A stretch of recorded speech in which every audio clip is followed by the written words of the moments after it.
आपके रूटीन में और आपकी पर्सनालिटी से जुड़ी कई ऐसी हैबिट्स हैं जो आपको एक फेलियर बनाने की तरफ धकेलती हैं। हमने अपने सेल्फ सैबोटाज वाले एपिसोड में भी ये डिस्कस करा था कि किस तरह से हम कई बार अपने ही दुश्मन बन जाते हैं और खुद को आगे बढ़ने से रोकते हैं। इसलिए इस एपिसोड में हम कुछ ऐसी ही बुरी हैबिट्स को डिस्कस करेंगे जिन्हें आपको आज ही तोड़ देना चाहिए। नंबर 1, आप अपने गोल्स को बहुत ही अनक्लियर बनाए रखते हो। यानी कभी आप बोलते हो कि आपको बहुत सा पैसा चाहिए, कभी आप बोलते हो कि आपके लिए बस खुशी मायने रखती है, पैसा नहीं, और कभी आप अपने गोल तक पहुंचने के लिए छोटे छोटे सैक्रिफाइस करने में भी हेजिटेट करते हो, जैसे आपके लिए वो गोल मैटर ही ना करता हो। इसका मतलब आप अपने आप को 10 डायरेक्शंस में एक साथ बढ़ने का आदेश दे रहे हो और एज अ रिजल्ट आप कहीं नहीं पहुंच पा रहे। अपनी book beyond order 12 more rules for life में doctor Jordan Peterson rule number 3 में बोलते हैं, do not hide unwanted things in the fog. यानी जब भी आप अपने किसी ख्याल को साफ साफ बयान नहीं करते हो और अपने आप से झूठ बोलते हो कि आपको क्या चाहिए, तो ऐसे आपको कुछ नहीं मिलता। इसलिए सबसे पहले अपने गोल को इतनी सटीकता से देखो जैसे महाभारत में अर्जुन चिड़िया की आंख को देख पा रहे थे। नंबर 2, आप इंफॉर्मेशन को इकट्ठा करते हो, अप्लाई नहीं। आज हमारी जनरेशन इतनी खुशकिस्मत है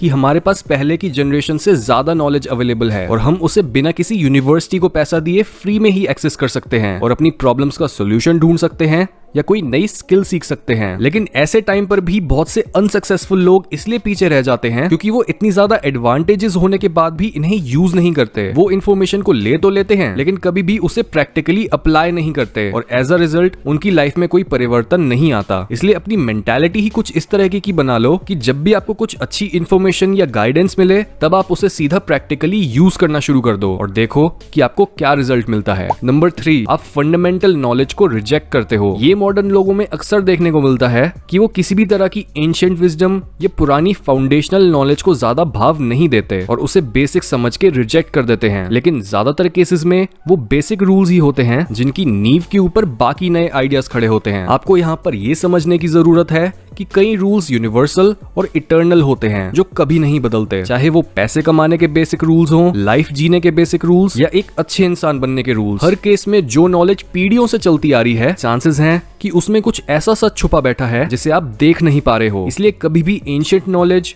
कल्चर की कहानियों और स्टीरियोटाइप्स को बिना क्रिटिकली एनालाइज करे रिजेक्ट मत करो। नंबर 4, आप अनप्रोडक्टिवली काम करते हो। यानी काम करने के 2 तरीके होते हैं, या तो आप प्रोडक्टिवली काम करते हो और अपने टाइम को एफिशिएंटली यूज करते हो, या फिर आप बस बिजी रहते हो और अपना सारा टाइम यूज कर लेते हो लेकिन आपकी आउटपुट बहुत कम रहती है। ये इसलिए होता है क्योंकि जो लोग प्रोडक्टिव होते हैं वो हमेशा बिजी नहीं होते, क्योंकि वो अपने स्केड्यूल को ऑप्टिमाइज करते हैं बजाय अपने स्केड्यूल को पूरा भरे रखने और अपना टाइम वेस्ट करने के। बुरी आदतें जैसे एक बुक को घंटों तक घूरते रहना, सुबह उठने के लिए 10 अलार्म लगाना जिससे आपका टाइम भी खराब हो और आपकी हेल्थ भी, और घर के यूजलेस कामों में अपने आप को उलझाए रखना, ये सब अनप्रोडक्टिव होने के ही कुछ एग्जाम्पल्स हैं। नाउ आपको ये सोचना है कि आप कम समय में काम करके ज्यादा रिजल्ट्स कैसे पा सकते हो, और ऐसा पॉसिबल होगा एक प्रायोरिटी लिस्ट बना के जिसमें आप सिर्फ उन्हीं कामों को अपना टाइम दो जो उस लिस्ट की टॉप की जगह लेते हैं और जो काम सबसे जरूरी हैं। Number 5, unconscious consumption. Depth psychology पढ़ने वाले लोग अक्सर ये एडवाइस देते हैं कि सोच समझ के कुछ बोलो और करो, क्योंकि आपका अनकॉन्शियस माइंड